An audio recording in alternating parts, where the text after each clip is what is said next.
Саламатсыздар, урматтуу биздин кардарлар. Менин атым Бакырдинов Уларбек Бейшенбекович, Адекс курулуш компаниясынын башкы директору. Биз азыр Арча Бешикте курулуп жаткан объектибизге келдик. Бул объектибиздин видеосун буга чейинки видеодон көрсөңүздөр болот. Биз деген ушул апрель айдын 1-бөлүгүндө келип кеткенбиз да.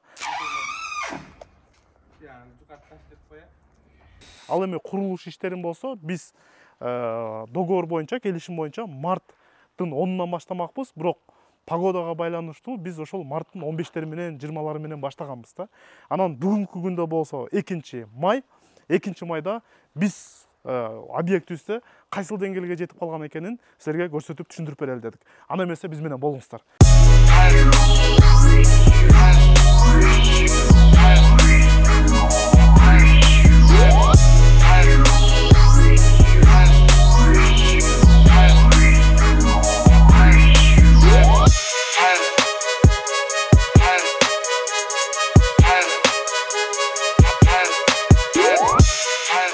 Курулуш абдан кызуу жүрүп жатат бул жерде. Могул жерге Кудай буйруса лестница болот келечекте. И могул жерге көтөрүлгөндө мынакей кадимки эле крыльцо. Могул жерде болсо чакан терраса бар. Ушул террасага кардарыбыз келечекте чай ичип, кофе ичип, эс алганга мүмкүнчүлүк алат. Мынакей террасанын устундарын болсо кадимкидей вагонка менен кооздоп кеткенбиз. Террасанын үстүнө вагонка менен кооздогонбуз. Жана ошондой эле бул жердеги кире бериштеги крыльцонун астындагы вагонка менен кооздоп кеткенбиз. Азыр бул жерде болсо могу пакет менен жабылып турган болсо бул полго колдонуучу наливной пол жана стяжкага кетчү цементтер турат да. Крышасы жабылган, витровой карнистер баары коюлду. Терезени көрсөңүздөр болот. Терезе ак терезе тандалып, пластик. Декоративный элементтер менен терезелер да коюлду да. Жана ошондой эле фасадный материалдар толугу менен бүттү.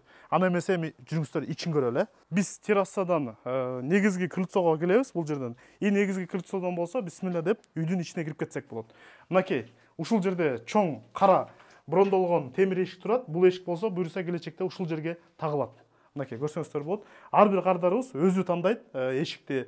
Каласа 25 000 сомдугун, каласа 30 000 сомдугун, каласа 100 000 сомдугун тандаса, биз ошол тандаган эшикти алып келип коюп беребиз да.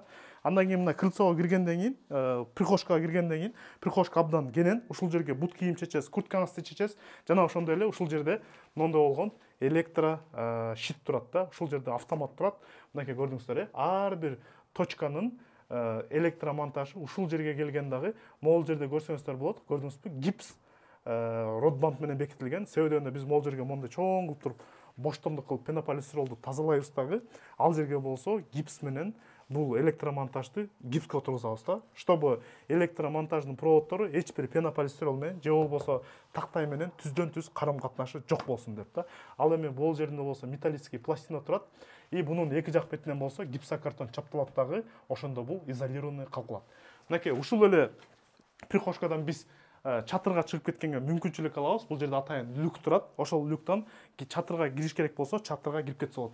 Андан кийин болсо биз бисмилла деп үйдүн негизги бөлүгүнө киребиз. Мынакей үйдүн киргенде эле бизде аябай чоң прихожка турат. Мынакей көрсөңүздөр болот. Бул жерде гипсокартондор толугу менен чапталып атат. Ушул ТВ зонасы да. Бул жерде болсо абдан чоң болгон терезе турат. Мынакей ак пластик, муну да кардар өзү тандаган декоративный элементтер менен. Азыр бул жерде жумуш кызуу жүрүп жатат. Көзүңүздөр көргөндө гипсокартондор чапталып атат. Андан кийин болсо биз могул жериндеги биринчи уктоочу бөлмөсүнө киребиз.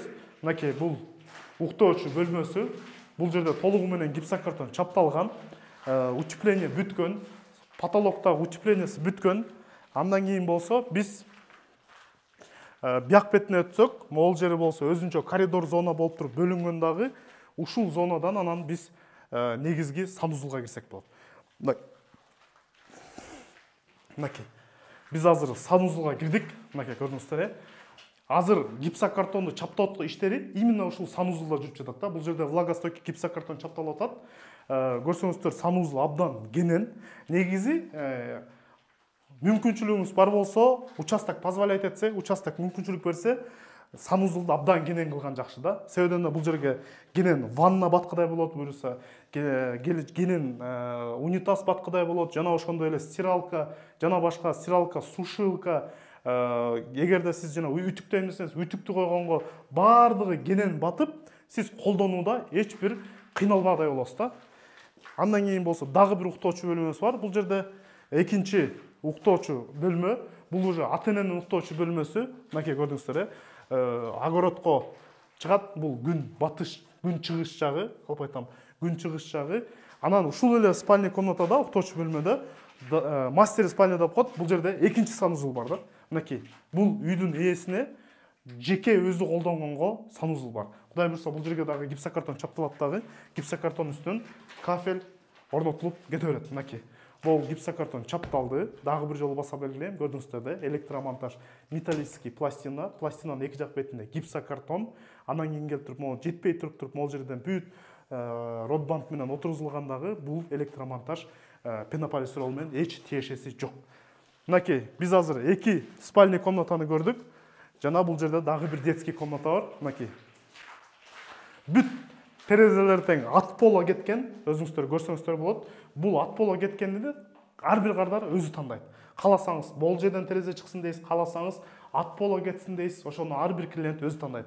Бул үйдүн бийиктиги 3 метр. Дуалдын таза, чистой эмеси, бийиктиги.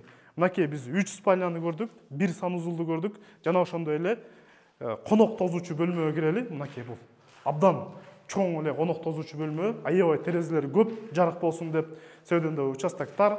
Бул жагында соседтери дагы бар. Ошол себептен терезелерди көп кылгандагы бул жерге абдан кенен боштондук берген да. Бийик болгон себептен бул жерге киргенде сиз өзүңүздү абдан мындай аябай чоң бир бөлмөдө жүргөндөй сезесиз да. Мынакей бул конок тозуучу бөлмөсү. Азыр балдар гипсокартонун чаптап атышат. Акыркы эле жумуштарыбыз калды биздин.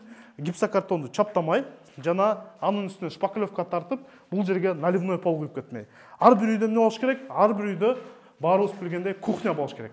Мынакей бул кухня бөлмөсү. Кухня бөлмөсүндө да бүт терезелер полдон үйдө көтөрүлгөн. Могул жак бетине кухонный стенка коюлат. Мынакей электромонтаж точкалар толук орнотулгандагы бул жерге суулары чыккан. Келечекте кардарыбыз каалагандай ушул жерге кухонный стенка илип кете берсе болот.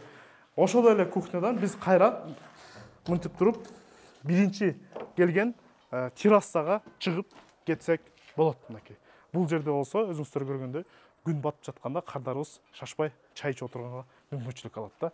Эми баарыбызды кызыктырган суроо, эгерде сиз ушундай сыяктуу үй салам десеңиз, канча мөөнөт талап кылынат, канча каражат сарпталат деген суроо болушу мүмкүн. Мисалы биз ушул үй жөнүндө айтып кетейин. Бул үйдү биз келишим боюнча марттын 10-унда баштамакпыз, бирок погодага байланыштуу биз марттын 20-лары менен баштаганбыз, 18-inde баштаганбыз. Бирок айтып кетчү нерсе, фундаменти бар болчу. Ошол фундаментти оңдоп түзөп туруп, биз бир этаж кенен болгон үй кылганбыз. Планировкасын болсо видеодон көрсөңүздөр болот. Ушул деңгээлге чейин жеткизгенге бүгүнкү күндө бизге 2 айга жетпеген убакыт сарпталды. Договор боюнча биз 3 ай срок алганбыз. Бирок фундаменти бар болгон себептен биз бул үйдү өз мөөнөтүнөн эрте бүтүп жатабыз. Кудай буйрса, балдардын биз азыр сурадык канча күндө бүтөсүңөр деп. Кудай буйрса, гипсокартонун чаптап, анын шпаклевкасын тартып, наливной полу менен 4 күнүн ичинде бүтүп кетебиз дешти да. Кудай буйрса, биз майдын бир 10-15 менен келип дагы бир съемка алып кетебиз бул жерде. Ошондо өзүңүздөр көрсөңүздөр болот. Биз уже кардарыбызга наливной полун куюп, шпаклевкасын тартып, толугу менен объектини бүтүрүп берген болобуз.